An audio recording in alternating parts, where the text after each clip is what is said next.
Aduh. Caedan. Maju perang kok malah mundur nibani makne cilik. Coli man. Coli-coli. Ora sengaja. Ora sengaja. Maju lekane ajeng bantu oleh Kakang Kalto Malmo Kakang Cultayu. Heeh. Jare sampeyan niku nuwun sewu lambene wong tuwa iso digugu. Gak iso muni ngono. Sampeyan sik ngomongi kulawa nek ngamalta cuwung coba. Ngamalta laono coba-coba ayo padha diblengket negara ngamalta. Sing umum kowe kaya ngoten mau coba. Aku Seka Japa. saka Pandya Betari Durga. Jan iki mang tiliki. Anak-anak Pandhawa ijik do gleleng-gleleng. Antaséna, Antarja, Gatotkaca. Kulawa bubal ora kalu-kaluan. Kalto Malmo nggawa tumbak, Antaséna kok ditumbak, Antaséna sambil mledhek kuwi lha apa ya? Kok pamel ditumbak dadane gleleng mawon. Kalto Malmo candak tumbake disaut duantil nggon rai plek suarane mak kelotak kula wis modal cah kae. Ngletak candak sirahe jeblas ke lemah bablas. Cultayu. Sapa? Cultayu. Sapa? Cultayu. Sing cetha to. Surtayu. Lah kene iso. Maju. Heeh. Ketemu Antarja. Polo wale Antarja. Kowe maju. Lekane ajeng gleleng man. Amo tulung Antarja mlata ora ngerti Gatotkaca teko dhuwur nimbles silah kula. Klothak. Kula glangsal jambak sil candak silah kula wis nyuwun ngapura karo sing gawe ulih. Sebabe Mesti diuntil gulu kula. di apa? Diuntil. Diuntir. Diuntil. Gulga munggah dhuwur banget duncalke. Lajeng aja nibani sampean. Oke papan jembar kok iso pas. Kula lajeng aja. Mesti kowe nembung Gatotkaca. Ambek cumpah. Ola, jeneng wong gelut niku ora ana kok kangcenan. Ora ana, kowe engko ngantem aku ora pati ololo ngono lah ana. Candak aku duncalke tiba teng sampeyan nibani sampeyan. Wuh, kula jan ngucap alhamdulillah. Kuwi karo makne cilik kok kaya ngono. Kok malah seneng nibani makne cilik. Pun man kula cumanggaken man. Boten sah mlengket ngamalta apike bali mawon. Niku wong telu niku algojone ngamalta isih do urip kabeh.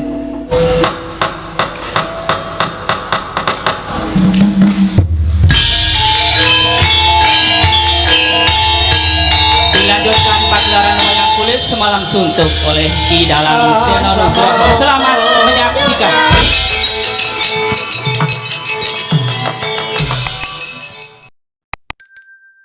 Yamana marang Praja Ngamarta sak isinipun kadangipun Kakang Yayi Werkudara sepira gedhening keluputaning pun Kakang nyuwun pangaksama dene tanpa taliwara pun Kakang sumusul ana ing sanggar pamelengan. Yayi giduh penggaling pun Kakang nyumuruping Siadi wis watara lama mapan ana ing sanggar pelanggatan negara Ngamarta. Mula wektu dina iki pun Kakang nganti kadangmu Yayi panengah apa dene sawu jajar lan bumira tawu ya kuwi nakula sadewa sumusul kelawan Siadi mapan ana ing sanggar pelanggatan. Dimas Panenggak para dikage Siadi matur kelawan pun Kakang yen to dikeparengake kapireng dening kadang-kadangmu kabeh pun Kakang bakal nyuwun priksa apa to sababe dene sira Yayi Werkudara mapan ana ing sanggar pelanggatan. Monggo tanpa taliwara kelawan pun Kakang darbe sedya apa sira Yayi Werkudara mara diage matur marang pun Kakang samendang aja ngantone karempit purwa madyalan wusanane pun Kakang bakal midhangetake ingkang tetela Dimas kadanging pun Kakang Jodipati.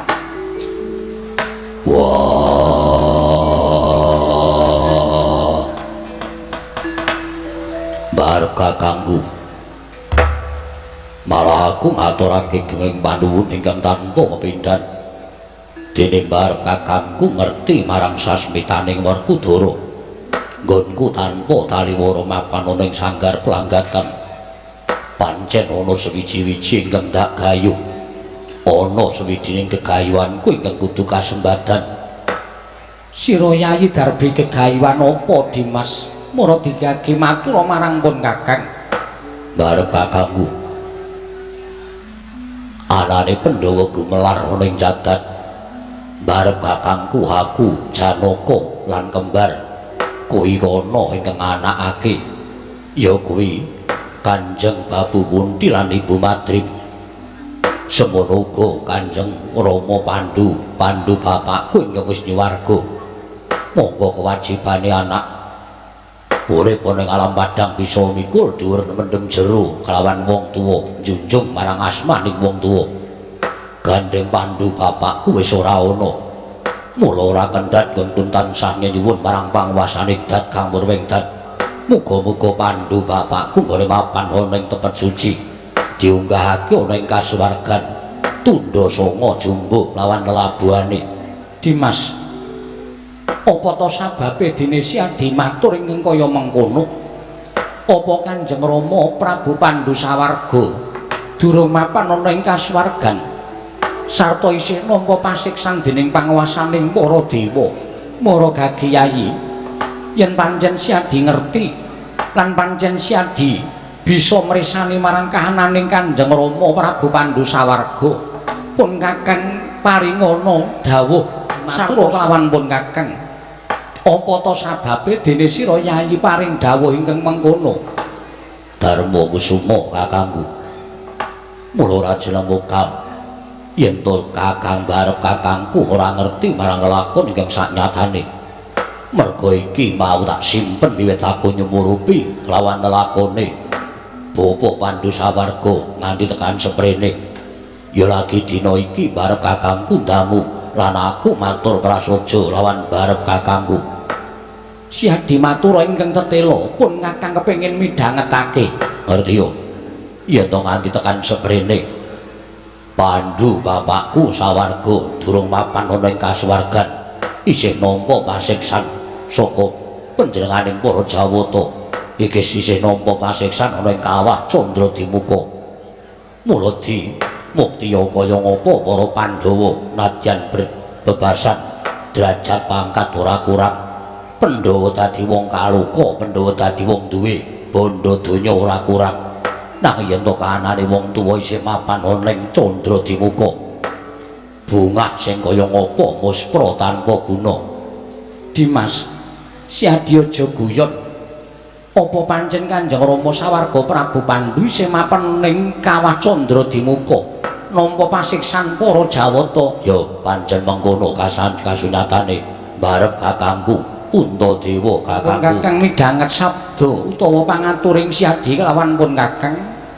Tumuli sumedhot penggalihing pun Kakang destun temen.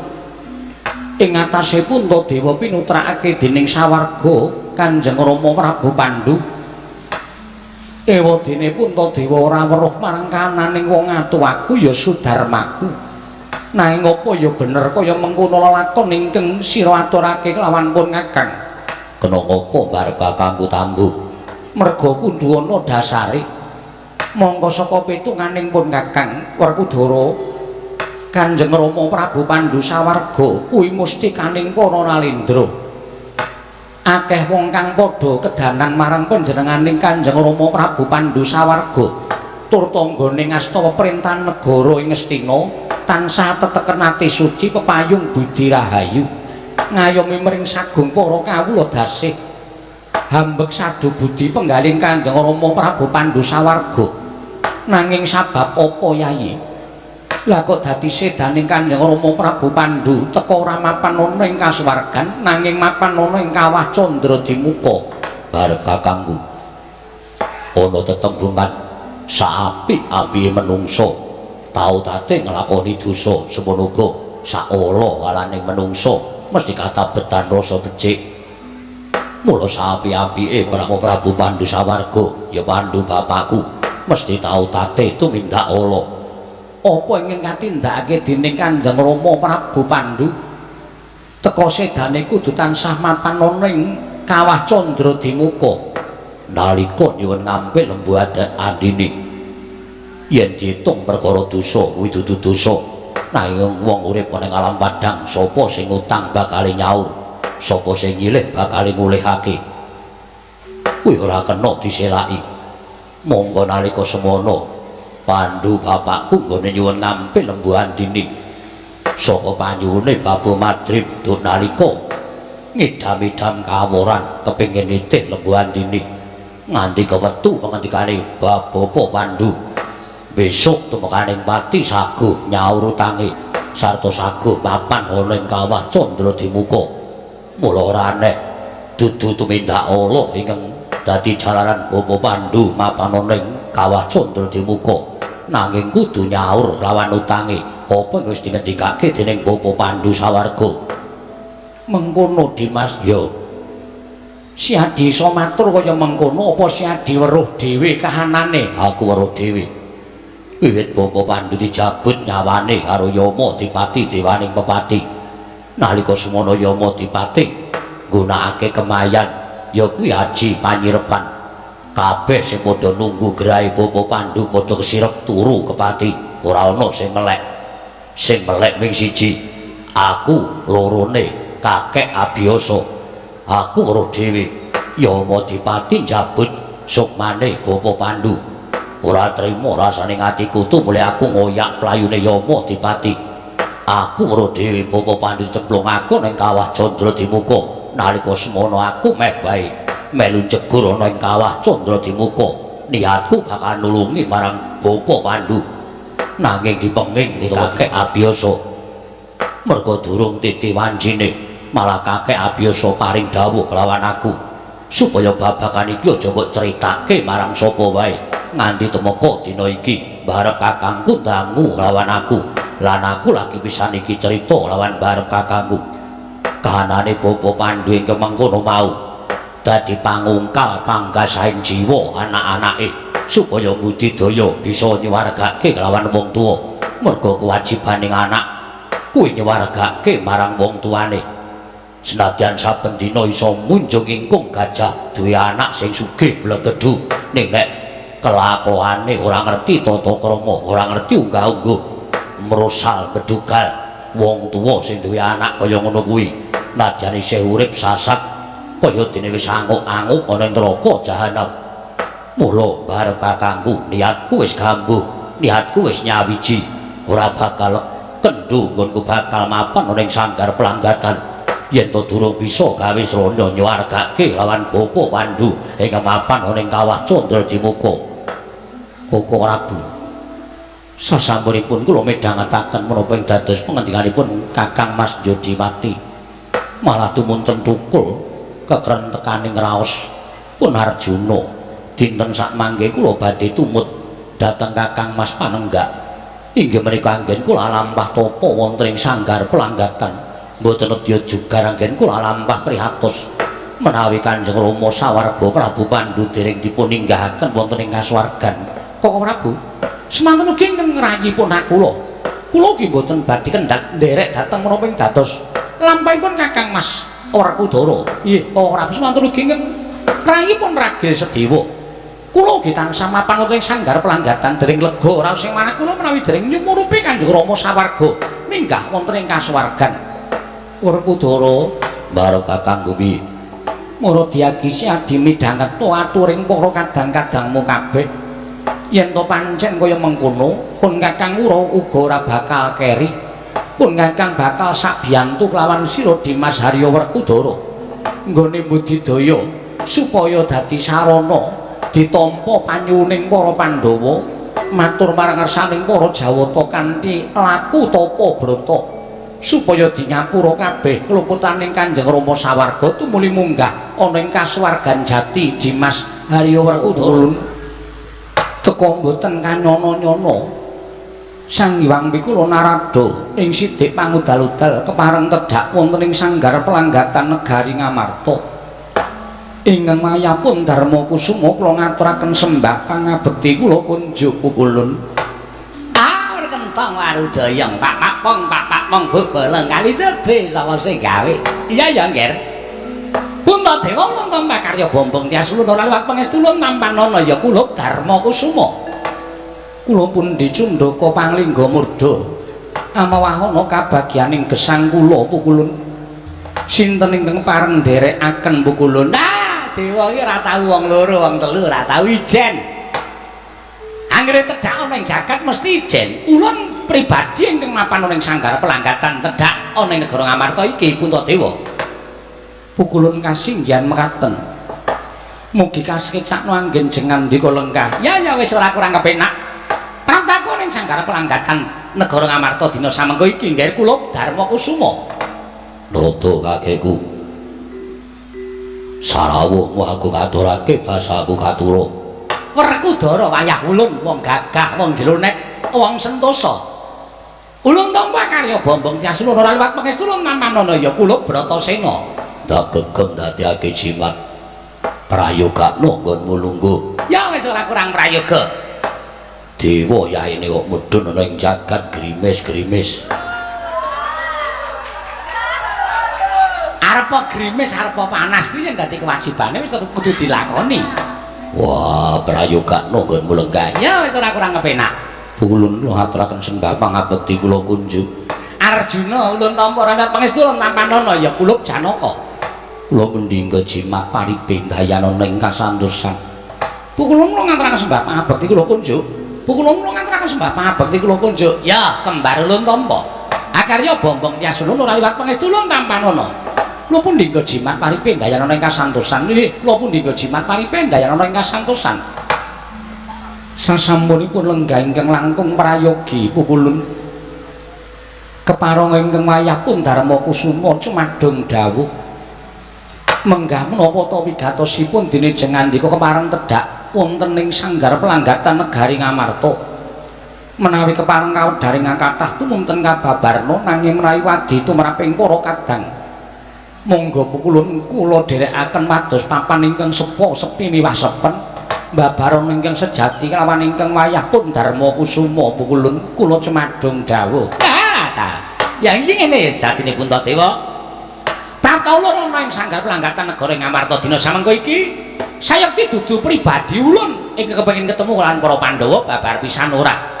Ulun ki nutus dening Sang Hyang Jagat Giri Pratingkah, ya Sang Hyang Bathara Guru, ya Sang Manikmaya. Supaya tedhak ana ing sanggar pelanggatan papaning para Pandhawa nggone mesu budi, nggone tapa brata. Kasinggihan mekaten. Lah, apa ta wigatine dene ulun kadang supaya mapan ana ing sanggar pelanggatan iki mengko sayekti ulun nampa timbalan ing Sang Hyang Jagat Girinata. Yen to sowan ulun utawa tedhak ulun ana ing jagat iki, wigati bakal andangu sowaning Puntadewa ana ing kayiwangan dina iki ga bareng sak laku ulun. Mekaten pukulun. Iya. Menawi tetila mekaten pukulun, dosa menapa ing badhe kula sandhang. Menawi kula wantun handhuwa dhateng keparengipun Sang Hyang Jagat Girinata. Tetila Sang Hyang Jagat Girinata ngersakaken sowanipun ingkang wayahipun Darma Kusuma, kula namung sendika ndederek. Lajeng dinten menapa anginipun badhe sowan wonten ngersanipun Sang Hyang Jagat Girinata. Monggo pukulun kula nderekaken jengkar paduka Hyang Adi pukulun. Dadi kita gelem inggih. Mboten badhe mbadal dawuhipun Sang Hyang Bathara Guru. Yen pancen kaya mengkono, ora usah dadak ngenteni sesuk dawuhing Sang Hyang Jagat Giri Pratingkah ya Sang Jatimurti lawan panjenengan ulun Kakang Trada. Kula atur nimbali sawanipun Puntadewa wayah ulun ing negari Ngamarta dinten menika ugi. Mula Kang Saka kuwi aja nganti kesuwen. Dina iki uga kita ulun boyong marang kayiwangan. Monggo apa ta wigatine? Ulun boyong ngerti. Sing wigati ulun wis ngestokke dawuh supaya nyowanake kelawan jeneng kita kula Darma Kusuma. Menawi tetelo mekaten kula kantun nderek Puntadewa kakangku. Werkudara piye? Aja kesusu budal. Aku wene ana wektu aku tak takon karo Narada kakekku. Werkudara mangsa borong nanging aja ninggal kelawan tata krama. Ngerti ya Sang Hyang Bathara Narada kuwi kamituaning kadewatan. Aku wis ngerti. Mula wene ana wektu sedina aku tak rembugan karo Narada kakekku. Iya Dimas, ndak sumangga kelawan sira Yayi Werkudara. Narada kakekku. Werkudara piye? Ora jeneng aku bakal ngalang-alangi apa karepe Narada, apa dene karepe guru kakekku. Babar Wisanura. Ning sadurunge kowe mangkat menyang Kayangan, luwih dhisik aku tak takon karo kowe. Takon perkara apa? Puntadewa kakangku ditimbali munggah ning Kayangan wigatine apa? Werkudara. Narada kakekku piye? Yen kowe takon bab wigatine apa to sababe Puntadewa katimbalan sowan ning Kayangan, ulun ora ngerti. Merga ulun ora dijarwani dening Sang Hyang Jagat Giripati. Perkarane apa dene Puntadewa katimbalan sowan ning Kayangan? Kowe ora ngerti. Ora ngerti. Apa sebabe ora ngerti sediane teko kowe mangkat? Kose ta? Ulun iki pepati ing Kayangan, tegese panguwasa ulun kuwi ana ing sangandhap pepadaning Sang Hyang Jagat Girinata. Yen ulun ora ngestokke dawuh, ulun bakal nampa pidana. Yen kowe ngestokke dawuh kudune kowe ngerti Puntadewa bakal ditimbali ning Kayangan. Aku ora ngerti. Ora ngerti apa ngerti? Ngerti. Ora ngerti. Ngerti apa ora ngerti? Ora ngerti. Ya wis, yen ora ngerti ora apa-apa. Nanging sing jeneng dewa ya aja nganti goro. Sing jeneng Jawata ya aja nganti tumindak dura. Yen pancen atimu ngerti, ning nuwun sewu pengendikamu muni ora ngerti, tegese ati karo lati ora makarti. Yen ati karo lati ora makarti, dewa kaya ngono kuwi ora kanggo ning Kayangan. Muga-muga mandya ucape Werkudara, kowe dadi dewa sing pancen bodho lungar. Gose. Gose aja tak sebdake ngono kuwi to. Menapa dewa kok diwedi disebdake menungsa? Lah menungsa ki nek wis metu kekuatane nyedake ki ya iso mandi. Dewa ki nek ora metu kekuatane nyedakno ya ora bakal mandi. Mula kowe bloko. Ya, tak bloko. Ngerti apa ora? Ngerti. Mau kok muni ora ngerti. Mau saiki. Wah, dewa kok mencla-mencle. Gage prasaja ngerti apa ora? Ngerti. Yen ngerti wigatine apa? Wigatine tinimbalan ning Kayangan merga Puntadewa kuwi bakal nampa pidana. Wah, nampa pidana. Ya, ngono kuwi mau dawuh Sang Hyang Jagat Girinata. Yen pancen arep nampa pidana, saiki aku tak takon karo kowe. Lupute Puntadewa apa kok bakal nampa pidana? Nah, nek perkara luput kuwi aku ora ngerti. Wah, ngerti apa ora ngerti? Ora ngerti. Muga-muga Iya, ora usah muga-muga. Ngerti. ngerti apa tegese sarta jalarane apa kok bakal dipidana. Merga wani ngagem asma utawa jejuluk Prabu Puntadewa. Nganggo jeneng Puntadewa diluputke. Iya. Gose. Saiki aku tak takon karo kowe, Puntadewa ki tegese apa? Modar aku. Puntadewa kuwi P. Ora usah nganggo P.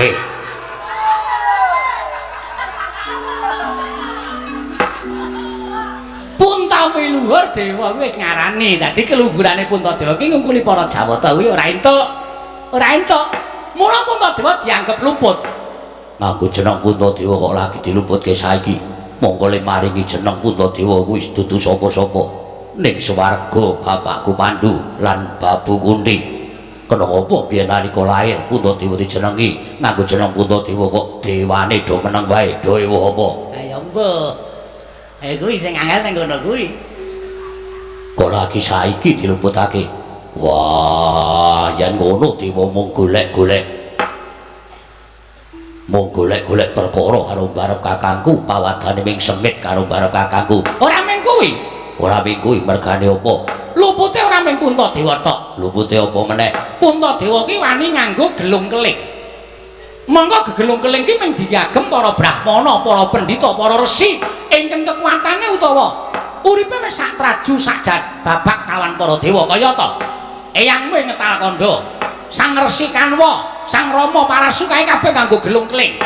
Ning Puntadewa ki dudu brahmana, Puntadewa dudu pendhita. Lah kok nganggo gelung keling? Kuwi ya keluputan. Wah, padha pitakonku karo jeneng Puntadewa mau. Sing gelung keling Puntadewa kuwi Kunti Babu. Kenapa ling ngluputke lagi saiki? Kenapa ora biyen-biyen tok dawuh supaya nglukar gelunge Puntadewa kakangku? Cetha yen Puntadewa bakal gawe Wisuna karo para Pandhawa cetha yen to dewa kuwi ketabetan rasa ora seneng karo para Pandhawa tumuli goleki keluputane para Pandhawa. Mula Kang Sangga iki saiki ngene wae. Ngene piye? Kowe iki senengane kok malah. Wah, jan iki mau wis arep kasembatan Boyong Puntadewa merga ana Werkudara lak dadi rembuke bulet kaya ngene iki piye? Saiki ngene. Ngene piye? Sing mangkat dudu Puntadewa. Lho, kok sing mangkat dudu Puntadewa ki piye? Sing mangkat aku. Kok sik ta? Sing ditimbali iki Puntadewa. Aku tak takut karo kowe sing teko kene Bathara Guru apa Bathara Narada? Bathara Narada. Narada kuwi guru apa dudu? Dudu. Saya tak takut karo kowe sing duwe kewajiban kepengin ketemu karo Puntadewa kakangku sapa? Bathara Guru. Tegese kowe iki mrene kuwi kongkonan apa dudu? Ah, ulun kongkonane Bathara Guru. Wakile Bathara Guru. Yen ngono sing mangkat ya udu Puntadewa ning Werkudara, wakile Puntadewa. Mudhar aku ora. Lah bocah kok pintere kaya ngono lho. Wah, jan. Lah terus Budaya aku sing mangkat. Pulun mboten namung Kakang Mas Jodipati ingkang bidal, nanging kula ugi dados wakilipun Koko Prabu Puntadewa. Lah, kula dados wakilipun Koko Prabu Puntadewa. Kula ugi dados wakilipun Koko Prabu Puntadewa Pukulun. Dadi iki mongko Puntadewa diwakili wong papat. Yo. Wah, jan iki mau mongko kudune mung wong siji sing mangkat. Lah kok dadi wong papat ki membengkak biaya ki tak kandhani. Wah, gelem apa ora? Gelem nek mampir-mampir lho. Bayo aku sagu. Nggih kula sagu. Puntadewa piye, Nggih? Kula namung jemurung ndederek kersanipun kadang-kadang kula Pukulun menawi tela kadang kula Werkudara Janaka miwah kembar kepareng badhe ingkang wayahipun Darmakusuma kula namung kantun nderek kersanipun kadang-kadang kula sekawan cacahipun menika Pukulun Bermara ramangos wamya ngambrengaken kadi karonaning kaswase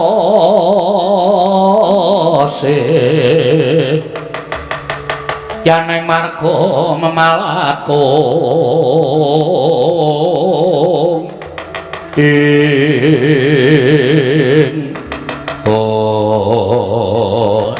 kencang marudaya Pak Apong bebel kali cedhek sapa sing gawe. Nek nak pikir-pikir ya bener Werkudara kok. Iwang Pikulun Jatimurti utusan panjenengan ulun mijilan wisuwaning Puntadewa. Ulun minangka dadi dewa wakiling Sang Hyang Jagat Giri Pratingkah. Mula ya bener yen Werkudara kuwi dadi wakiling Puntadewa. Wah, sing jeneng wis adil. Bathara Guru nimbali karo barep kakangku ora tindak dhewe. Mula tindake barep kakangku ya ora disalirani dhewe. Aku sing bakal dadi wakil. Kula ingin dados wakilipun Pukulun. Ya wis. Yen pancen kaya mengkono ayo. Werkudara Janaka kembar tak sowanake marang Sang Hyang Jagat Giri Pratingkah. Ya mung tak jaluk supaya aja gawe geger para putra lancur-lancur Pandhawa padha nggunakake panglemunan aja nganti kasat mripat metu ning sanggar pamon pelanggatan kene. Tumuli manjing ning Kayiwangan Suralaya. Oh, Narada akeh kok ayo tak derekke. Barep kakangku aku nyuwun pamit. Koko Prabu kula nyuwun pamit. Koko Prabu kula nyuwun pamit. Koko Prabu kula nyuwun pamit. Kadangipun Kakang Yayi Werkudara Janaka lawan kembar. Surtiti ngati-ati duga-duga digawa ya Yayi. Wah, aja kuwatir. Kanthi pancatan kaya ngene mbok menawa kowe karo aku bakal ketekan sediane. Ora kowe jane iki ndek karep apa to Werkudara? Dudu urusanmu. Dudu perkaramu iki karep-karepku dhewe. Ora kena wong liya bakal ngerteni. Ya, wis sakaremu. Wis kepenak nggon kita mapan ning sanggar pelanggatan ya Darmakusuma. Ulun budal makayangan karo Werkudara Janaka apa dene kembar Sembah kula ingkang adi. Gawe kaget penggalingipun Kakang dene sira tumuli mlebu jroning sanggar pelanggatan mongko kanthi asa tawang-tawang tangis. Yayi, ana wigati apa sarta darbiatur apa sira dene ngrungkepi lawan pepadaning pun Kakang ing Amarta? Mula diage matur ingkang kanthi pertitis Yayi Wara Drupadi. Sinuwun sesemban kula. Pengayoman kula wonten ing Madyapada prapteng dalan boten nginten babar pisan. Bilih mekat nelampahan ingkang kelampah wonten ing sanggar pelanggatan. Kadang paduka sekawan inggih menika pun Werkudara Janaka miwah kembar binayong wonten ing Kayiwangan Suralaya minangka dados wakil paduka anggenipun tinimbalan dening Sang Hyang Jagat Giripati. Kena ngapa sira matur kaya mengkono? Inggih kula badhe munjuk atur. Ujaripun para kathah sami nyebataken yen to Pandhawa menika antiga sak petarangan. Setunggal mukti setunggal badhe ngraosaken. Setunggalipun pecah sedaya badhe ngraosaken saha bela. Namung nyatanipun unen-unen menika kala wau namung kandhek wonten ing pangucap boten kababar dados pakarti. Dene paduka mentala dhateng kadang-kadang paduka inggih menika pun Werkudara Janaka menapa dene kembar binayong dening Suralaya teka paduka mboten nderek dhateng tindakipun sangganing para kadang sinuwun lajeng wonten pundi dunungipun manunggaling para Pandhawa ingkang salajengipun kula namung badhe dapur ngemutaken dhateng paduka Sang Nata. Menawi sak mangke rayi-rayi paduka menika nampi pidana saking Sang Hyang Jagat Giripati agengipun dipun cemplungaken wonten ing kawah Candra Dimuka menapa paduka mboten rumaos kecalan dhateng kadang-kadang paduka sinuwun eman temen dene kuncaraning Nalendra Ngamarta Prabu Darma Kusuma namung kandhek dumugi semanten teka paduka mboten gadhahi raos tresna dhateng kadang paduka mongko Werkudara Janaka menika anggenipun tresna kaliyan panjenengan persasat ngungkuli dhateng menapa kemawon buktinipun negari Ngamarta menika anggenipun babat Werkudara Janaka ugi bebasan banting raga meres kringet sasampunipun dados negari rayi paduka kekalih mboten kepengin dados Nalendra namung dipun pisungssungaken kadang pambayunipun ingkang dipun tresnani nanging sabab menapa ing rayi badhe pinulunging para Jawata teka paduka lenggan sila tumpang wonten ing sanggar pelanggatan lajeng wonten pundi raos kamanungsanipun Nalendra Ngamarta Prabu Darma Kusuma jelek dadi Drupadi nyata kowe putri mantasaning para wong wadon putri Pancala ingkang kawawa ndudul marang kamurkane bener kowe Cahayu aku ratu ingkang memek ora weruh marang lelabuhaning para kadang teka dulurku papat diboyong marang Kayiwangan aku kok ora duwe rasa mbelani aku menungso sing piye yen aku wis kaya ngene sapa sing bakal wani mepalangi karo Nalendra Ngamarta dewa ora mbalekake adikku papat wohe ladar sungsang bawana balik Kayangan Suralaya mbuh dadine aku iki bojo sing piye teko aku wong lanang kok ora ngurusi karo wong wedok nek wis nesu kok njur lali njaluk ngapura ya Cahayu mboten dados menapa sariya ning wadukku sing kepenak aku tak munggah ning Kayangan ora mbalekke adikku papat sungsang Pandura kuwi ratu aku ki Nalendra nimbali karo anak-anak mesine gawe marem karo wong tuwa Gatotkaca wonten timbalan Antarja wonten timbalan Antasena piye Pakdi ora penak to ora penak ora apa-apa sing penting aku penak aku nyebut ngene iki nek karo sapa-sapa karo bapak ya piye Pak karo kowe ya piye Pakdi karo si wong Ndarawati ya piye Dik karo Bapak Janaka ya piye Lek wis do nampa kok kowe ora nampa iki piye ning rasane kaya ora ngajeni karo aku ora ngajeni iki nek aku iso basa iki aku ora ngajeni karo sampean wong aku ora iso basa kaya bapak kok ya wis rasah aneh-aneh ditampa wae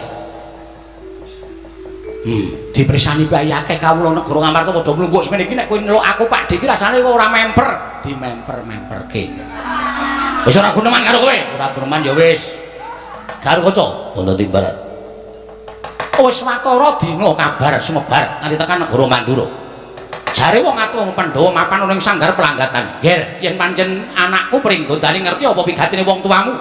Mara diake matur malah awakmu ing Mandura. Wigatine apa dene para Pandhawa mapan ning sanggar pelanggatan? Kabedhau dodo kula kapendheto manah kula mboten mangertos. Malah nembe menika para putra kempalan ing wigatos namung badhe kepengin mangertosi menapa to sababipun dari Pandhawa mapan wonten sanggar pelanggatan. Lho, Gatotkaca ya ora ngerti. Mboten, Po. Antarja menapa malih kula nuwun sewu, mboten ateges kula menika mboten narimakaken dhateng kawontenanipun ingkang putra ing jangkar bumi. Menawi dipun tanding kalian ngadi kula Yayi Gatotkaca, Pandhawa menika tresna kalian Gatotkaca trimbahanipun Antarja. Mila menawi Gatotkaca kemawon mboten mangertos menapa malih kula pun Antarja.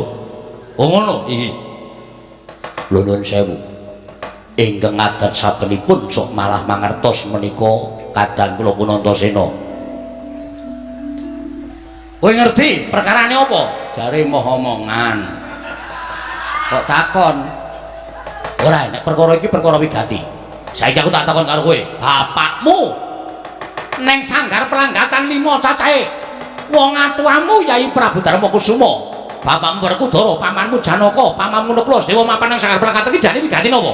ah nek kowe takon aku, Pakdik, Ora usah dadak nglumpuhke Kakang Gatotkaca, Kakang Antarja, kowe mau jujuk ketemu karaku catur netra malah terus rampung. Lah, nek ngono kowe ngerti pangestumu ora? Lho. Lah kok dadi kowe ngandhake nek ketemu wis rampung ki? Ayo minggu nglegani wong tuwa, jare nek ora nglegani wong tuwa ki dosa, dosa dengkulmu mlocot. Tegese kowe ngina karo aku, kowe nyepelke karo aku. Ora jeneng ngina, rasa nesu, rasa nesu. Mengko nek pancen Pak dikepengin ngerti apa wigatine Pandhawa mapan ning sanggar pelanggatan, aku tak sik ndodhok kori ning sanggar. Engko nek aku ditukani karo bapak-bapakku, wis ben, gandeng aku ki anak sing pancen ora iso ngabekti karo wong tuwa, ora iso njunjung mikul dur mendem jero karo wong tuwa, ora apa-apa aku dikurbanke ora apa-apa. Nek pancen kudu nampa pidana saka para Pandhawa, aku ora apa-apa. Ning yen pancen Pak dikepengin ngerti tenan, monggo aku tak ndodhok kori ning sanggar pelanggatan. Kowe tenan Antasena, tenan lahir batin ora bakal tak gawe-gawe. Yo, kok iki apa iki? Apa to? Iki lho. Iki lindu apa piye iki kok obah bumine? Lho, wit-wit teng krosake nang apa Antasena? Iki sapa iki nanggap jatilan? Lah kok ana buta gedhe banget. Mongko njebol sanggar pelanggatan negara Ngamarta. Mongko Pundhenku Pandhawa nedheng mapan ning sanggar pelanggatan negara Ngamarta. Wah, dalah. Apa buta kae gendak sikara karo wong tuamu para Pandhawa? Antasena, buta kae Pandhawa. Buta kae Pandhawa tak karo Pandhawa menyang ndi? Saiki nang kene iki ketuane sapa? Ketuane sampean lho, sampean sing nglumpuhke anak-anak lho. Bareng weruh butane Geni Sumana kok sampean mau maju. Mbok ya maju sik. Lho, sing enom-enom kuwi dhisik kok wong tuwa keri. Nah, kami sosolan ngene iki wedi. Anggere omonge kami sosolan ngene iki sampean wedi ya ta? Oh, lah ora sembodo karo le goleki para Pandhawa, Kang. iya Dias. Kakangku sak loron. Ana buta jebol saka sanggar pelanggatan, Kang. Takoni, Pandhawa nendi kok dadi jebol saka sanggar pelanggatan? Yo, njaluk pamit sing ati-ati, Kang. Yo, pancen aku buta ingkang jebol sanggar pelanggatan negara Ngamarta. Aja mati tanpa aran kowe sapa? Takon karo aku Dewa Amral, kowe sapa Gatotkaca? Ngerti karo aku, ngerti wae kowe Ratu Pringgondani. Kowe anake Werkudara. Kowe ngopo teko marang kadhak ning ngarep aku? Pandhawa pepundhenku mapan ning sanggar pelanggatan. Lah kok dadi kowe metu saka sanggar pelanggatan yen ngono buta Dewa Amral iki gendak sikara karo wong atu aku Pandhawa. Lah dalah. Yen pancen kowe ngarani aku gendak sikara karo pepundhenmu Pandhawa, ora mung tak sikara le. Pandhawa saiki wis mati mapan ana ing wae. Kakangne ora trima. Lho, kakangne sapa? Kakangne adine. Kowe kakangne Gatotkaca jenengmu Antarja. Ora trima wong atuamu Pandhawa tak pateni, tak untal dadi seni-seni wadhuku. Ora gelem balekke pundhenku Pandhawa bali sugeng ana ing alam padhang. Trima Antarja, Belopati sedaning para Pandhawa jajalanmu lakon sembur mlonyo awakmu. Adine Gatotkaca dasar kepara nyata. Sapa kowe? Kowe wis ngerti karo aku dadak takon. Lho, iki piye to iki? Kowe adine Antarja. Heeh. Jenengmu sapa? Alah wong sampeyan ki ngerti kok dadak takon.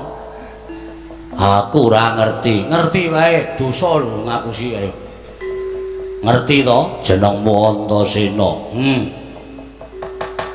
Kowe pengen ngerti karo aku apa ora? Ora. Lho. Iki wong kok angel ora jamak to. Ora arep ngerti karo kowe. Mergo aku ya wis ngerti karo kowe. Lho, aku sapa? Tak sebut nang ngene. Aku tak bengok. Sapa? Kupinge dhuwur banget ya tane. Omongan ning lirih wae. Sampeyan Pak Di Puntadewa. Lho kok ngerti? Ngerti wae. Padake nek liyane ora ngerti, ning nek aku ngerti kok iso dadi gedhe, Dik. Moko biasane sampeyan ki sok sambat angel gedhe to. Mergo ora nesu. Oh, nek nesu Gedhe iya. Mula aja sok nesu, Dik, ndak mbebayani. Nek wis gedhe semono kuwi sapa sing arep ngendhake kamurkane Pak Di Puntadewa? Jagat ki nganti meh jomplang. Miring jagate. Sing sisih wetan tok idak, sing sisih kulon okahe menungsa wae ora iso nandingi bobote Pak Di Darmakusuma. Iya. Pandhawa nang ndi? Tok pangan kok. Ora doyan. Ana ndi? Mengko kowe tak critani. Ora usah wedi mengko tak critani. Sik, sampeyan nang kene sik ya. Arep ngopo? Tak Gawene bingung. sapa? Pak Di Baladewa. Aku nek gawe bingung wong kae senenge ra jamak-jamak. Antuk gawe bingung piye? Pak Di, ketiwasan Pak Di karo tiba kowe. Pak Di ketiwasan Pak Di. Kakang Garukaca disampluk kontal mbuh tekan ndi? Kakang Antarja disampluk kontal mbuh tekan ndi? Butane gedene ora umum. Aku mungsuh buta mau. Aku wis kandha. Bapakku nang ndi? Bapakmu ndo tak untal mati dene aku tak antem ora dirasake. Aku didiak nggon dodo ra iso ngopo-ngopo. Megap-megap. Lah kok ora ngetoke daya kekuatanmu? Lah arep ngetoke piye dadane didak kok. Wong kok senengane arep menangan dhewe lho. Saiki ngene coba pitungan nek dodone didak kuwi terus arep ngetoke aji Jaya Kaijan piye? Ngrapal mantram sakti. Cangkeme ra iso ngomong. Sesek dadane. Kowe kalah, ora mung kalah. Lah ku sengit iki kok dadak sumbar. Lho, sumbar piye? Ayo. Aja mung kowe cah bayi-bayi. Kae sing gerangan kae kon tekan kene. Iso menang karo aku. Tak suwitani 20 taun nyembah dramakane. Kae Prabu Baladewa to ngerti karo sapa-sapa. Lho, butane ngerti karo sapa-sapa? Ae buta wis atusan taun nek gedene semono kae wis atusan taun umure. Lho, domongi ngayal ora. Muni piye? Ae sing gerang kae kon tekan kene. Kon nggawa Kyai Nenggala, Kyai Alugoro. Kene tak sile tak nggo nyrumbat kambil muni ngono. Iblis anak, musuh kadewatan nggo nyrumbat kambil. Buta pengen tinjo ngangkrat nyawangku ta. Apa duwe kowe piwara? Gedene semono aku wedi karo kowe. Kowe nyombari Rata Mantura Prabu Baladewa. Kowe nyombari Kyai Alugoro, Kyai Nenggala. Kowe sarep nyawamu. Wah, cangkeme Antasena.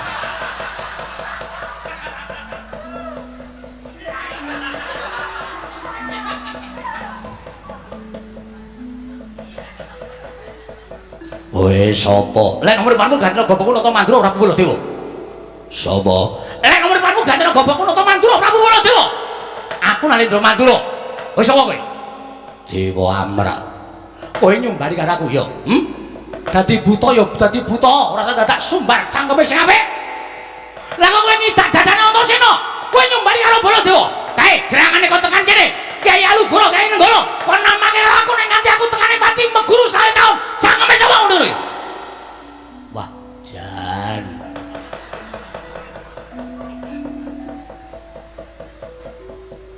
Heeh. Yo pancen tak ajangi jembar. Aku muni ngono, kowe arep ngopo? Lho, tegese kowe wani karo Baladewa sing tak wedeni apamu. Ayo tamakno pusakamu. Wah, iblis anak, kepengin tinjung akhire nyawamu. Cocok Kyai Nenggala jeblok petengmu. Ayo jeblokno nek iso. Dan Antasena. Nggih. Tak cocok Kyai Nenggala mletik metu genine. Alugara, Dik. Alugara.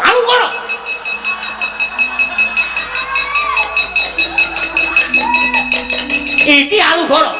Mau lambene sapa sing muni Alugara nggo nyumbat kambil mon lambene sapa? Wah, jan cah kocluk tenan. Nggo arep piye? Mati dening Alugara. Dibano leganing ati. Ampuh tenan. Lagi aku weruh ana buta kuat nadai Kyai Alugara Kyai Nenggala. Digdaya kliwat ukur. Antasena. Nggih. Kalah. Lah piye iki? Sing tak ndelke kowe Alugara Kyai Nenggala ora temowo. Liyane ndek pusaka apa liyane? Tak sileke apa piye? Sileke apa? Bendho apa? Hus. Ratu apa jake bendho? Kuku arepe cek. Pandhawa menyati. Pandhawa tak untal ning wadukku. Iblis anak. Apa rumah Samurana sing iso mbari karo kowe? Apa rumah Samurana sing iso dadi buta kaya kowe? Kowe tak kandhake adiku Ndalawati. Dimas, minggiro. Patenane putane Dimas mikir tak patenane sik ora do grusah-grusuh mulane sok nek iki satriya nom pengpengan digdaya kena Kang ning nuwun sewu batin ki ya diasah ora keprigelaning lair tok ning batine diasah nek keprigelaning lair kepinteran ning ora disertai ora dikanteni landheping batin oh kuwi gampang dibidhuk karo wong. Tegese piye Dimas? Dimatke sik sapa iki? Kowe buta sing mangan para Pandhawa, kowe buta sing mateni pepunden Pandhawa. Ha kuwi jenenge sampean mripate kurang awas. Dimatke sik. Sapa? Ora ngerti. Wah, jan parah. Kakang Antarja ngerti ora? Ora ngerti. Oh, ora tau sinau. Tau omongi. Apa iya? Diomongi kok. Asli mula ora malang kerik dosa walat apa tenan lha diomongi kok sapa Dimas apa iya diomongi kok ora malang kerik walat yo iya Dimas nyuwun pangapunten po malah domong-omongke oh iki anak-anakmu dhewe kok ora entuk domong-omongke nang ngene iki ra jelas ngene iki ra cetha Pakde wujud kaya ngono sebabe apa? Mergo aku arep munggah ning kayangan. Lho, kok dadak wujud buta? Wong tuamu Pandhawa papat diboyong dening Sang Hyang Narada. Didhawuhi karo Sang Hyang Jagadgirinata. Lho, kuwi gatine bakal nampa hukum mergo Pandhawa dianggep salah. Weh lah njaluk gosik. Kowe aja mangkat ning kayangan. Nadyan kowe wong nom-nom pengpengan digdaya ning ora ngerti unggah-ungguh lan tata carane kayiwangan kowe bakal kualat merga kayangan ki nggone wingit sarta angker lan ora saben menungso iso tekan kayangan mula tak jaluk kanthi banget yen kowe arep mbiyantu karo wakmu Darmakusuma Antasena piye Pakde Ngamarta tunggunen Gatotkaca ngamarta reksanen Antarja ngamarta gawenen tentrem sarana kowe tunggu negara ngamarta aja ati pati kowe bali marang kasatriyanmu yen wakmu Darmakusuma durung bali gandeng adikku Pandhawa papat cacahe sendika Pakde nggih ngestaken dawuh wis aku tak mangkat ning kayangan dewa ora ana sing kuwagang nandingi buta sing gedene kaya ngene lak nggone gulung aku semua kuwi prihatine gedhe tapa bratane gedhe mula nek nesu dadi buta gedene ra jamak-jamak iya Dimas lah kae tulaten kaya ngene ditulak ora mung gasah kepinteran ning lair tok ning asah kepinteran batin kuwi ya penting ya wigati ya to Kang iya wah Antarja barang kuwi le digdaya wong mbahmu iki rajane ngula Panggone nesu Malik Naga, nesu Malik Naga. Apa naga itu masamu ora ono sing ngalahke kok? Naga ki nek nggon film. Lho. Dimas kok tekan ndi-ndi? Wayang iki saiki aja banget banget to. Wayang ki ya kena nonton TV. Dadi pengalamane iki luas. Naga ki nek nggon film iki karo menungso kalah. Mula ana tim pencari naga. Iya. Dimas li ndelok ndi? Lali aku wis suwe banget kok bisa. Mulai yo Kang, nunggu negara jumbuh karo dawing Siwa Darma Kusuma. Ya Dimas. Aja nganti ana payo-payo katemping samirana dong sumruping banyu telik Mangindrajala ing bakal ngobah-obah katentreman negara ing Amarta. Luwih-luwih aja nganti ana mungsuh ing Kemarajal saka Sela-selane Garu. Iya Dimas. Ning apa ora nglangut ing atase nunggu rawuhe Kanjeng Siwa Darma Kusuma monggo punden Pandhawa diboyong menang kayangan. Kowe ora ngerti kok. Ayo tak kanthi neng arena. Arena ngendi? Iki ana limbuk canggih Kang. Oh apa iya? Heeh. Ya do nonton karo ngrasake lelagon-lelagon sing iso gawe tentrem ning pikir. Ya Dimas aku ming parimanut ya. Mangadi luwih ana sasmitaning sun jagat basisane Bathara. Paman Bloso Jenar ndadosaken kagiat raos sing manahipun ingkang putra Ngastina dene Paman Harya Sangguni Popo Prembahan Durna kepareng sumusul dhateng ingkang putra Ngastina wonten ing sanggar pelanggatan negari Ngastina.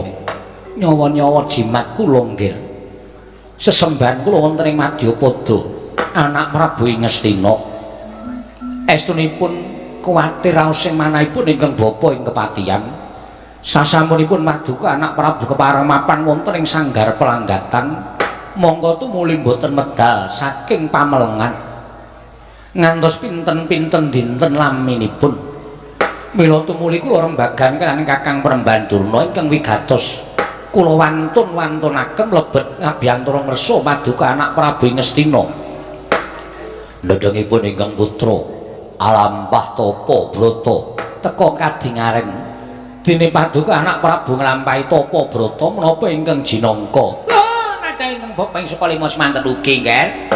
Kula cumadong dawuh. Menapa to sababipun dari Paduka anak Prabu Ngastina mapan wonten ing sanggar pelanggatan tumuli Alampah Smedi menika menapa ingkang kajangka lan gadhahi gegayuhan menapa kemareng ambak bareng ingkang sejati dhateng ing bapa ing saka 5 nggih.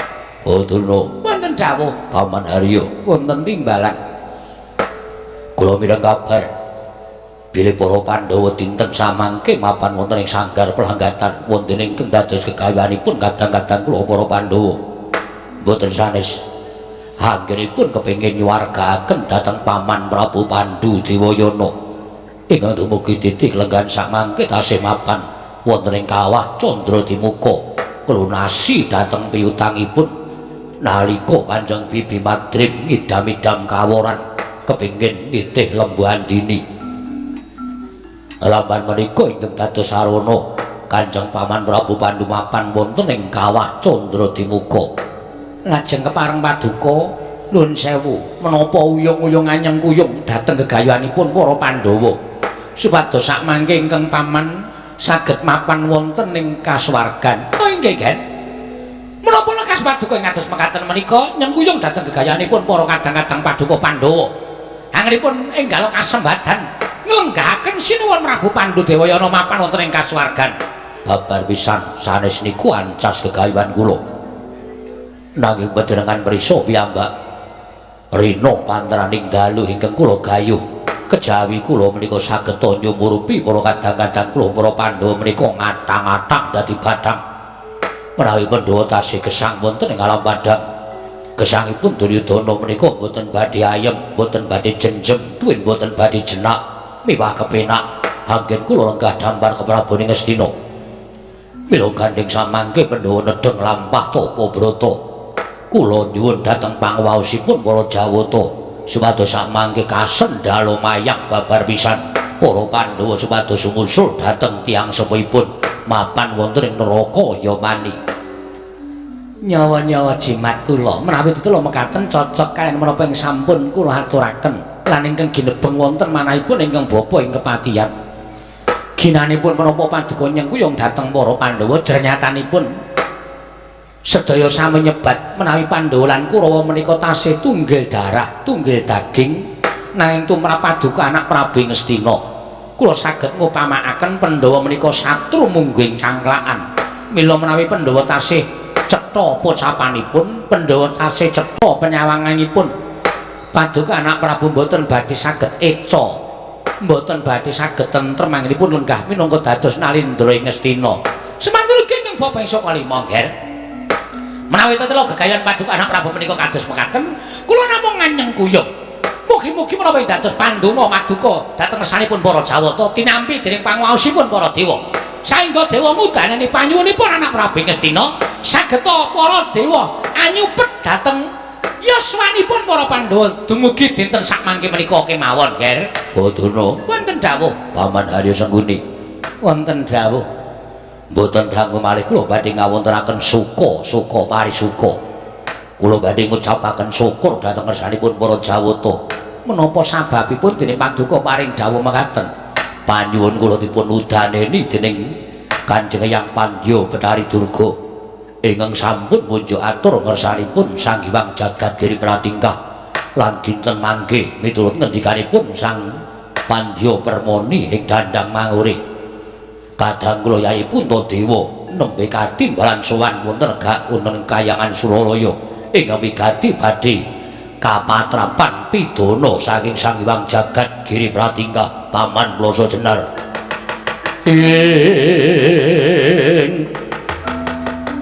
tan samar pamoring sukma sinukmaya pinah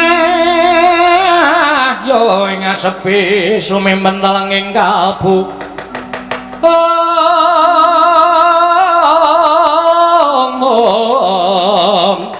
pambukaning warana tarling saking liyep layaping aluyup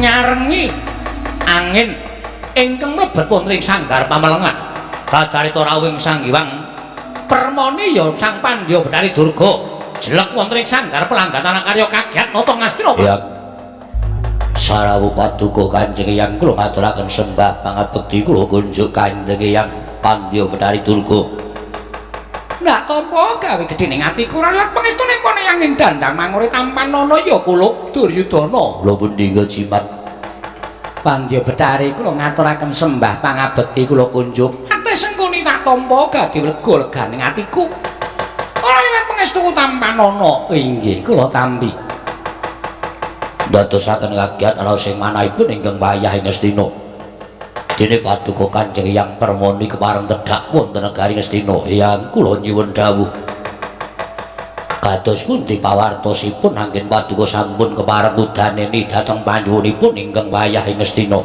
Duryudana tak ambali kang dadi pangendikaku marang sira kula putuku negara Ngastina yen to dina samengko panyuwunmu ndak aturake marang Sang Hyang Jagat Giri Nata ya Sang Hyang Jatimurti dadi panjalukmu dituruti Sang Hyang Bathara Guru dina samengko Sang Hyang Bathara Guru wis lusang kawan Hyang Pikula Narada ya kuwi nimbali kalawan Puntadewa supaya ditimbali munggah ning kayiwangan wondene wigatine Puntadewa bakal diluputake merga nganggo asma Puntadewa sarta nganggo gegelung keling nang mangkono kena diarani yen to Puntadewa ora bakal bisa selak meneh Puntadewa bakal mancing ana ing neraka ya maning ngancani karo gerangane ya kuwi Prabu Pandudewayana ngaturaken panuwun ingkang tanpa pepindhan bingah ingkang tanpa upami manahipun ingkang wayah ing Ngastina ning wanti-wanti ya kula kaya aja lali supe babagan menapa nalika semono kowe wis tau tate matur kelawan aku yen to aku ngudaneni panyuwunmu kowe kudu tetep marang apa yang mbok ucapake marang ngersane yang wing Dandang Mangure yen to besok ana ing jroning Bratayuda upama kowe kapuping Rana Madyalaga besok upama wis entek umurmu tegese wis entek tulising Duryudana ning jagat ragamu dadi panganing para baju barat sukmamu dadi balaning Betari Durga ing Dandang Mangure lho nggih Pawan wonten dawuh dos pundi pun disaguhi mawon wong mati niku sesuk krasa napa perkara swarga apa neraka niku wong urip niku ora iso ngarani dijangka-jangka kaya ngapa wis tumindak apik ning kala mangsa sok kejeglong dadi sarana nggone nyemplung neraka tumrap kula neraka le swarga niku rasa digagas panjenengan sampun kirang menapa mukti ngawi bawa Nyakrawati mbau denda wonten negari Ngastina derajat pangkat boten kirang sugih bondo Bandu sugih bondo Nalindra ingkang sugih Brana Picis sugih Bandu paduka menika Nalindra ingkang Aba Balaraja sinembah dening para Nalindra sak jagat kasuwargan sampun ngrinegem wonten ing asta paduka nalika sugeng wonten ing alam padang perkawis benjang panjenengan mapan wonten ing neraka menika tumrap kula nuwun sewu menika petanganipun benjang menawi sampun seda kemawon nggih nggih menawi kula mekaten Pandya Betari piye kula Duryudana sineksen jagat saisinipun menawi Pandhawa saestu kejah wonten ing Kayangan Suralaya kejahipun Duryudana benjang sukma kula dados balanipun Pandya Betari Durga ragane Duryudana menggo bancaan para bajubar perlu mboten namung anak Prabu Ngastina Pandya Betari ing abdipun mate Sengkuni uga upata kados mekaten menika tobat Sengkuni nggon mubekti lawan Duryudana ora mung ana ing jagat nanging nadyan mrapteng delahan kowe tetep tuntas karo laku jandraning Duryudana syukur yen ngono aku nekseni Sengkuni Kakang Drona pripun Pati sampeyan sumpah mboten ketoke kok mboten ketoke nek ngonten sampeyan ora lahir batin lho perkara kadonyan niku beda Dipati sampun ngatos meksa dhateng kula ora sanggandak mbok peksa Patih Harya Suman kabeh kuwi duwe penemu dhewe-dhewe inggih ngestaken dawuh lan dadi ngertimu ya Duryudana nggih dina samengko ora mung Kuntadewa ingkang ditimbali ana ing Kayangan Suralaya nanging klebu Pandhawa 5 cacahe uga tinimbalan sowan ana ing Kayangan Suralaya mula dina iki Ngamarta komplang Ngamarta suwung ora ana sapa-sapa ora ana ing lenggah dampar negara Ngamarta mula kang sangka kuwi aja nganti Ngamarta iku tiba ning tanganing para Nalindra sakliyaning Duryudana Ngamarta kukupen lenggah ana kowe minangka dadi Nalindra negara Ngamarta lan Ngastina dadekno siji yo istaken dawuh paman Bloro Jenar wonten dawuh dinten samangke latri ngetapaken para sata Kurawa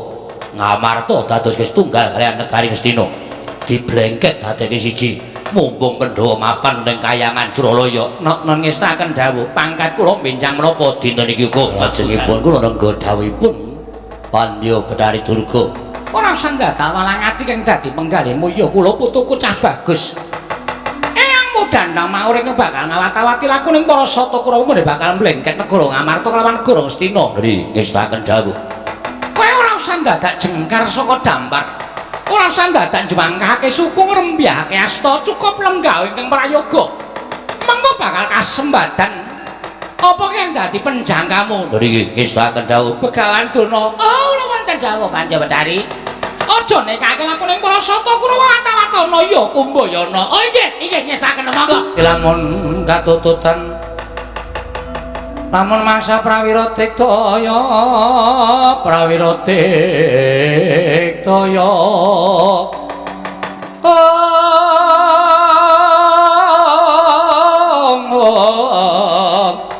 runanggono magawe gelar irawang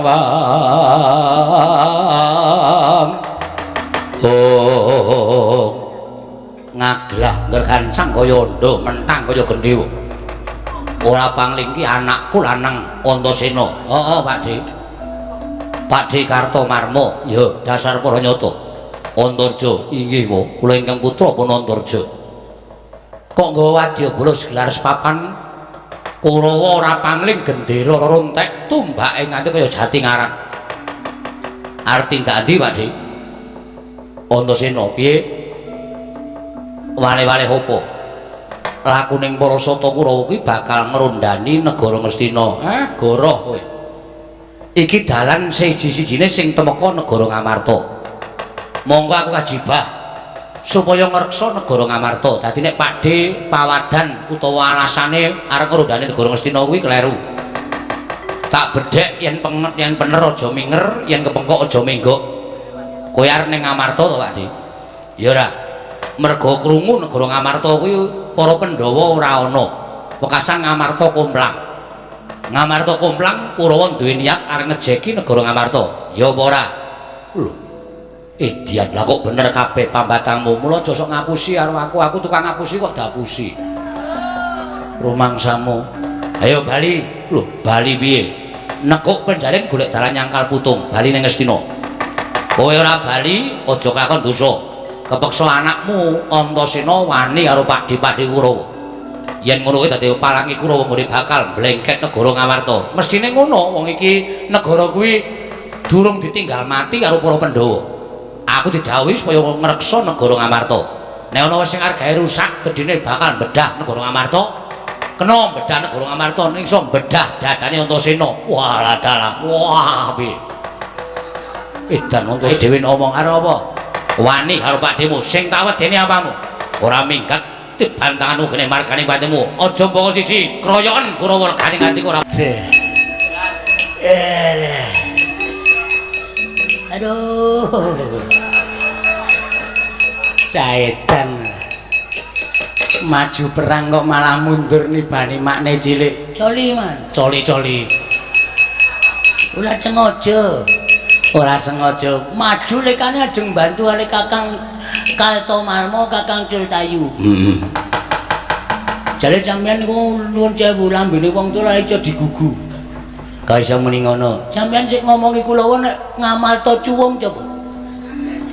Ngamarta laono coba-coba ayo padha diblengket negara Ngamarta. Sing umum kaya ngoten mau coba. Aku Seka coba. saka Pandya Betari Durga. Jan iki mang tiliki. Anak-anak Pandhawa ijik do gleleng-gleleng. Antasena, Antarja, Gatotkaca. Kurawa bubal lah kalu-kaluan. Kaltomarmo nggawa tumbak. Antasena kok ditumbak. Antasena sambil mledek kuwi lha apa ya? Kok pamel ditumbak dadane gleleng mawon.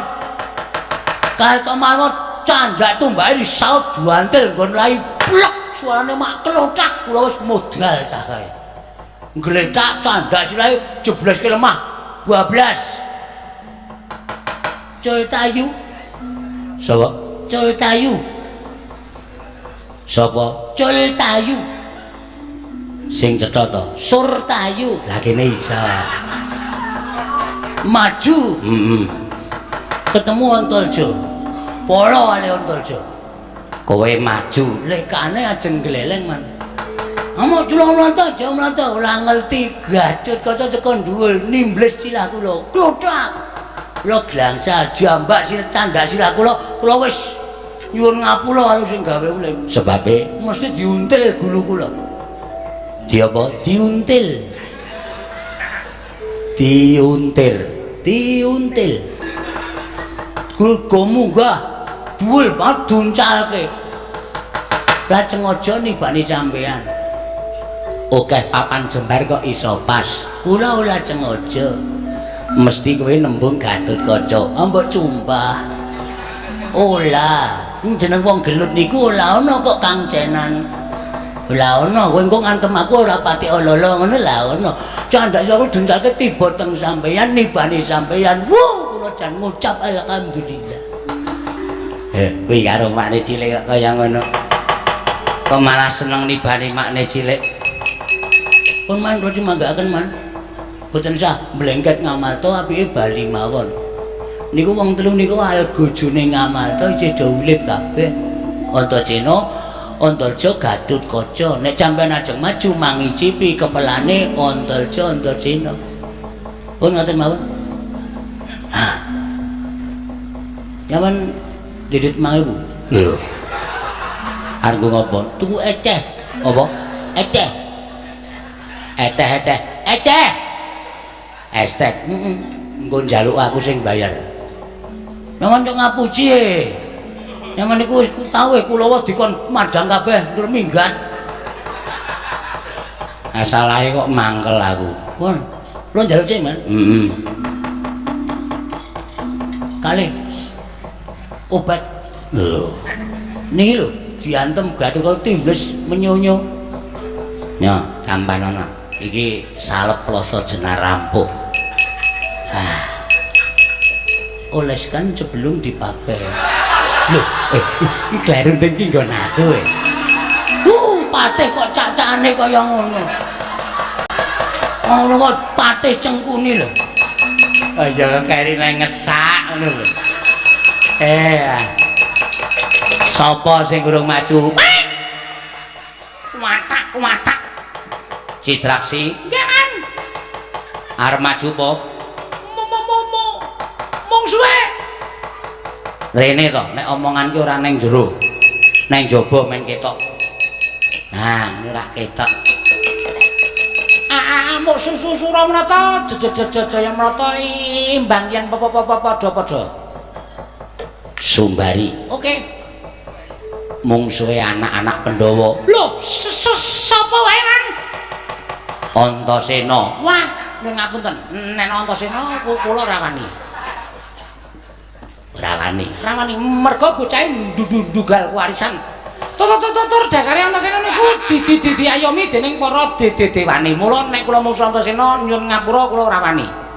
Liyane Antasena, Mas. Liyane Antasena. Antarja. Nah, loro niku kula rawani.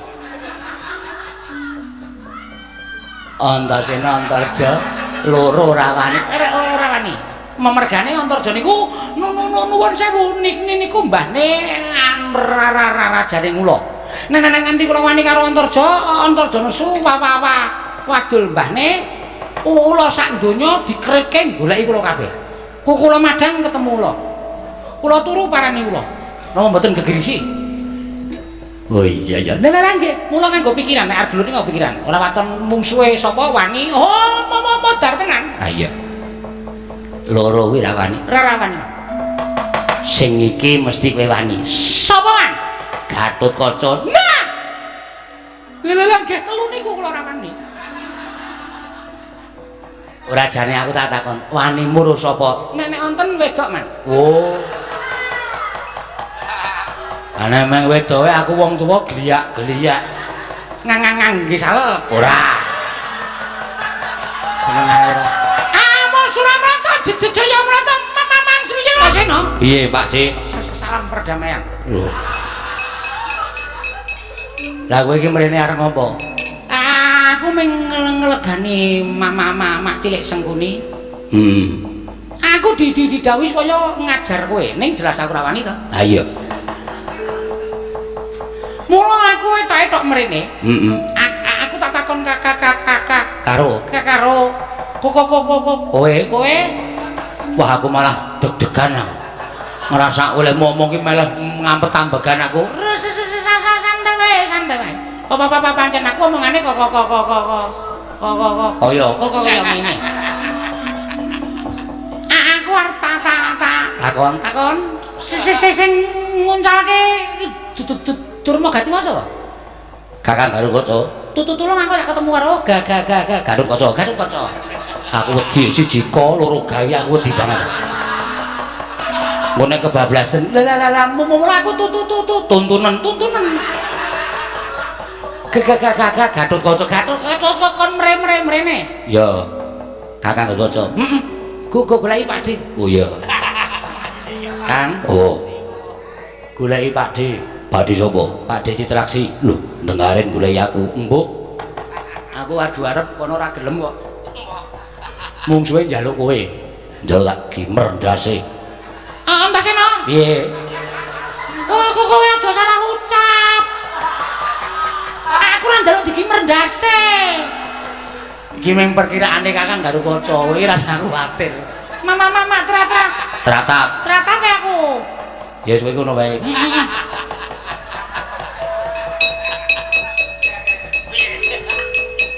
Siwa. Kowe pancen bocah sing nganga. Tuntun, Kang. Ngajar. Ora. Ngabekti karo wong tuwa. Inggih, bekti kula apa? Tak dangdut. Ora. Kalau Gatotkaca kok ngerti dangdut.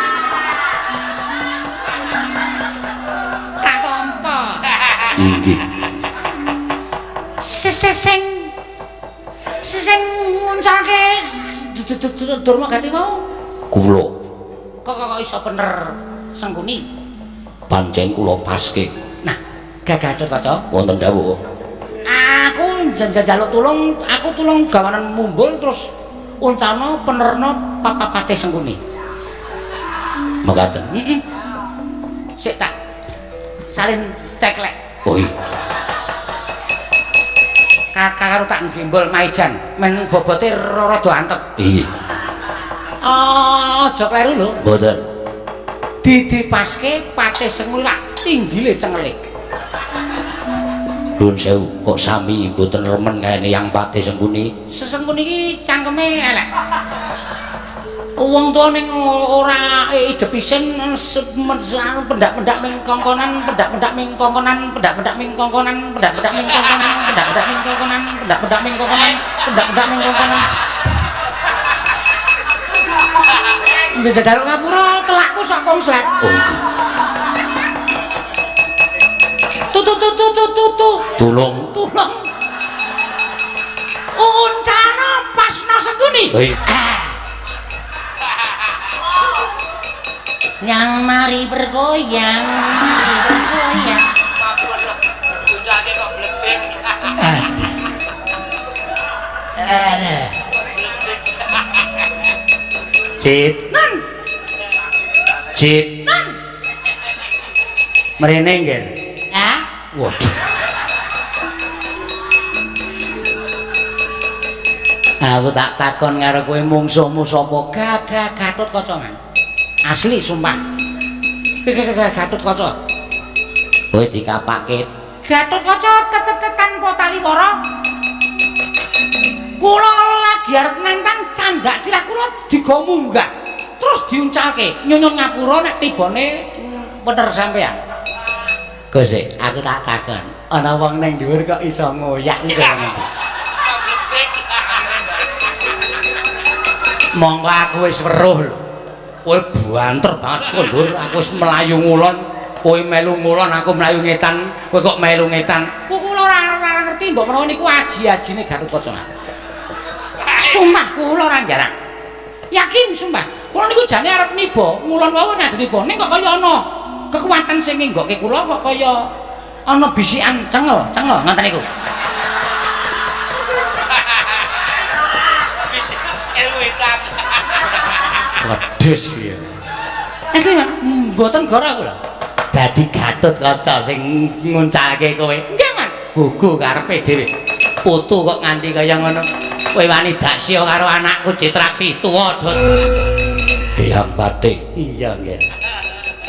Aku tak takon, Citraksi mau apa tak uncalke miturut karepmu dhewe apa Citraksi omong apa? Siwa Citraksi dawuh kalian kula. Heeh. Kinen ngumbulaken kon ngepaske cengele Batik Sengkuni. Ngandel ora. Menungsa kaya ngono kok arep ngapusi, wong dhek rupane ra iso ngapusi kan. Nggih. Wonten dawuh. Kowe ngerti aku sapa? Panjenengane yang kula, Eyang Batik. Kudune putu karo mbahne Ngabekti. aku jalet tulen. Iya. Gawanan mumbul pasna Citraksi rak warse. Nggon bun-bun ya nggih, nggon bun-bun. Men jemblong, men modar kok. Menika putu panjenengane Ora peduli, sing ora pisan ora pindho. Jaluk tulung coba. Iso pas ora nggon sirah tak gejlike nganggo tunggal.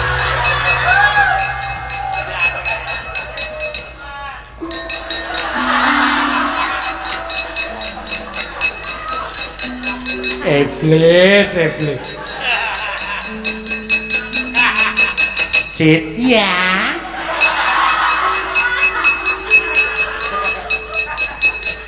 Ngerti nek arep tak bales. Wong limpat seprapat jagat.